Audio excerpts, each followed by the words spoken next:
All right, welcome back to 2.2. We're going to talk about power functions. Rex is here. Rex, you ready for power functions? That's awesome. All right, here we go. We're going to figure out what they look like, how they work. We're going to figure out the difference between direct and inverse variation, and hopefully use them to solve some problems, okay?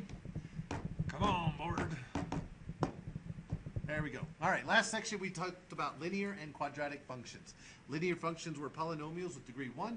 Quadratic functions were polynomials with degree 2.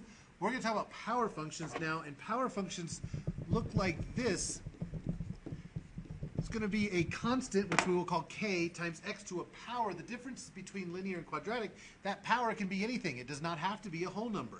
It can be negative, it can be positive, it can be a fraction, it can be a decimal, it could be rational, irrational. It's a power function. It's x to a power. All right, so what is a? A is simply the power, whatever it happens to be. K is going to be the constant of variation. Welcome to the world of the cadets. Everything that sounds like a K starts with a K. All right, we say that f of x varies as the eighth power of x. That's how we're going to read that. Instead of using the word varies, we can say f of x is proportional to the eighth power of x. So how is this going to look when we start doing some of these problems? All right, if a happens to be positive, we're going to have direct variation, and if a happens to be negative, we will end up with inverse variation. All right, the direct and the inverse will depend on the sign of the power. So when you read these problems, look for those words. You're going to be able to determine whether the power is positive or negative. Okay, so how does this work? First, let's figure out which one of these is a power function and which is not. Okay, our power functions must fit a function equal to a constant times x to a power of any kind. All right, so f of x equals negative 3x to the fourth. We have a constant of negative 3. X to the fourth, our power is 4. That's going to be a power function, and that's going to earn our check mark. Okay, let's look at b. B's a little interesting, though. It's kind of hidden in a way. We have the cubed root of 8x to the fifth. This can be written as 8x to the fifth raised to the 1/3 power, which in turn would be 8 to the 1/3 and x to the 5/3. And 8 to the 1/3 is just a 2. Even if it didn't simplify, it's still a constant times x to a power, meaning it fits the power function rule. It is therefore a power function. So it's also going to earn a check mark. Letter C, g of x equals 7 times 2 to the x power.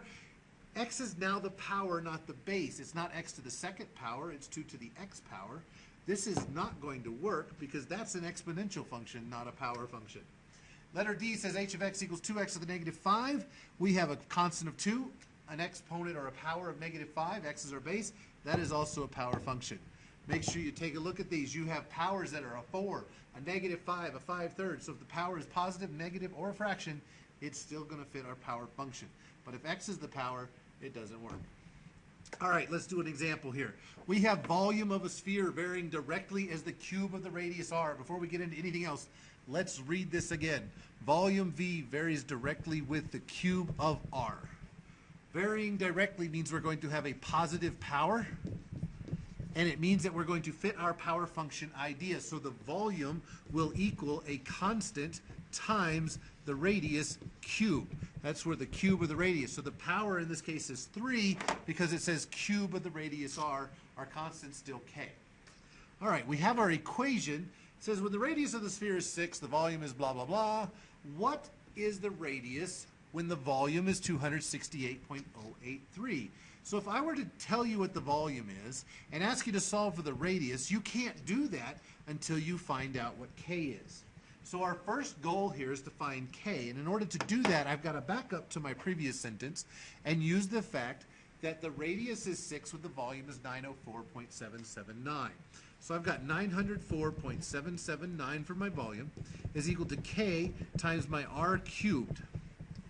All right, so how do I solve for, actually that's not r cubed, it's going to be 6 cubed because r is actually 6.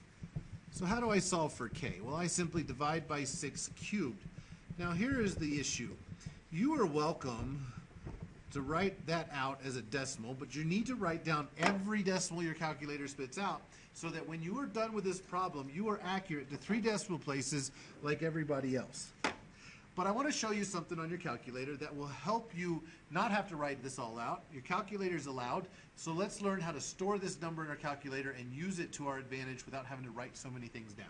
Okay, pull out your calculator and let's type in 904.779 and divide that by our 6 cubed.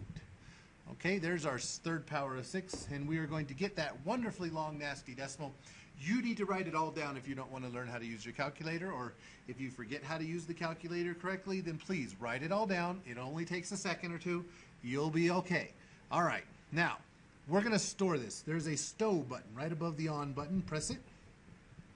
And you get the answer is going to be stored. And I'm going to pick the letter K because that's what I'm solving for is K, and that way we can remember it a little easier. So now our calculator knows that that answer is K. So let's put the calculator away for just a moment, and let's go back to our problem. We're going to try to answer our question. We know that the volume is equal to K times R cubed, and remember, I know that K is equal to 904.779 divided by 6 cubed. It's a constant, so it doesn't change at any time in this problem. So our new volume is going to be 268.083. It's going to equal K times R cubed, and remember, I know what K is. I'm solving for R. So divide both sides by K. Dun, dun, dun, dun, dun.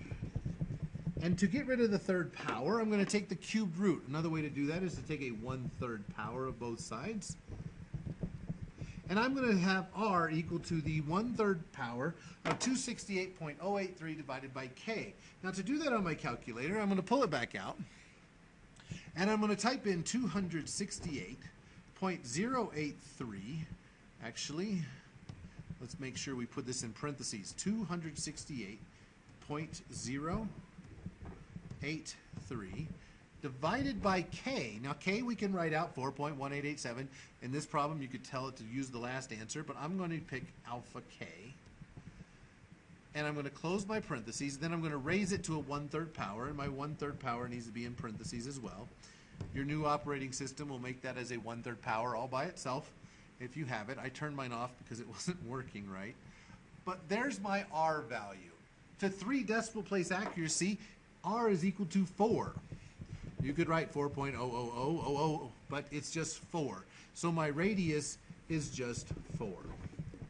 Okay, if you did not use your K value in terms, or if you use the rounded off version of your K value, you would not get an answer of 4.00. Okay? So let's try the next one. This one's a little easier.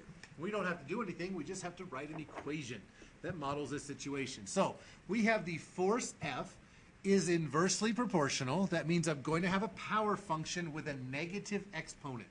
Okay, the word inversely means negative in terms of its exponent, negative power. Okay, the square of the distance is what it's proportional to. So how does this work? We have the force is equal to K times the square of the distance, but because it's inversely proportional, that's not a D squared, it's a D to the negative squared, if you will. Okay, and that's it. Blow your mind, but that's all you got to do. F equals K times D to the negative 2. There's no other information. We have written an equation that models the situation. We're done. Let's go on. Example 4, we're going to type in some data to our calculator. We have Velma and Reggie gathering data for a 100-watt light bulb and a light intensity probe. Okay, we have intensity of light and how it relates to the distance away from the light bulb. Okay, so we're going to use the calculator to come up with a power regression model, and I have mysteriously put all this data into my calculator already. So if we press Stat, and then we go to Edit, and you type in the list 1, 1, 1.5, 2, 2.5, 3.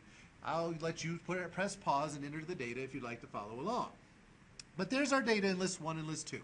I want to run a power regression. So I'm going to go back to Stat, I'm going to go to Calculate, and I'm going to run down to Power Regression. Now it's all the way at the bottom, so I went upwards to get there, or you can scroll down 11 times and find Power Reg. Press Enter. My list 1 is X, my list 2 is Y, so once again I don't need to type anything else in there. We're going to press Enter. Now it tells me that my equation is Y equals A times X to the B power. That's our power regression. A happens to be 7.93159671, so if we were to write this, I'm going to use this equation to answer some questions. So it doesn't tell me I'm allowed to round off, so I'm going to write the entire nasty thing out. 46764. All right. Now, Our y values in this case were actually intensities. So this is really the intensity is 7.931596711 x to the negative, actually it's not an x, it's a distance, 1 times a distance to the negative 1.98746764 power. So how do I describe this relationship? I'm asked to describe the relationship between these two things. Well, what it means is that the intensity varies inversely. Actually, I don't think I even need to write that down. I can actually just bring this up here, and I think I already typed it in. The intensity of my graph varies inversely with 1.987466764 power of d. So about the square of d. How's that sound? Okay? But for this particular example, it's 1.987466764 in terms of its power. But it varies inversely because it's got a negative power. Okay, so how do I use this equation to predict the intensity of an object 2.75 meters away? Well, basically what this says is it says plug in D equals 2.75. Now you are welcome to take your calculator out or to take your paper out and write y equals, well, let's try this again, y equals 7.931596711 times, now D was going to be 2.75 raised to the negative blah, blah, blah, blah, blah, blah power. Okay, and then type that all in, and life is good, and you're finished. Okay? However, we might as well use this time to find a new thing to do on a calculator. Maybe you've never done it. Let's go to y equals. And what I'm going to do is your calculator will remember the last regression equation it found. Only the last one. It only saves one. So we're going to go to y equals, and we're going to press vars. Vars is over here just below the arrow keys. And we're going to go down to number 5 for statistics. And we're doing all of this under y equals, by the way, if you didn't get there. We're going to go over to equation, press regression equation, and we have now pasted 7.9315967. And notice there's more decimal places after that, times x raised to that negative 1.987 power. So now I have the equation in my calculator, and I didn't have to write it all down. So I'm going to quit and go back to my main screen. So right now my y1 function is really my intensity function. So y1 of x is really my intensity of d for distance. So what I'm going to do in order to plug in 2.75 is I really want y1 of 2.75. That's really the intensity of 2.75 as a distance. So how do I plug this in? Well, I plug it in exactly the way it's written here on the board. I just have to pull up y1 on my screen. I'm going to get there by going vars, then over to y vars. I'm going to select function, and I have my list of all y1s to y0. So I'm going to select y1, and then I'm going to use my function notation to plug in 2.75. And I only get to do this because I'm actually plugging in 2.75. I'm not making the y value equal to 2.75. The x was 2.75. So I get an intensity, which is approximately, well, let's write this correctly. I get an intensity of, at 2.75 distance, of approximately 1.062, and I'm going to round my answer to 3 decimal place accuracy, but that was the first time that I rounded in this entire problem. You should get used to that behavior as well. Do not round off more than once in a problem. Don't do it, or it's going to be wrong. All right, I think that'll do it for 2.2. Hope you learned a little bit about your calculator, and we'll see you in class to practice some more about these power functions.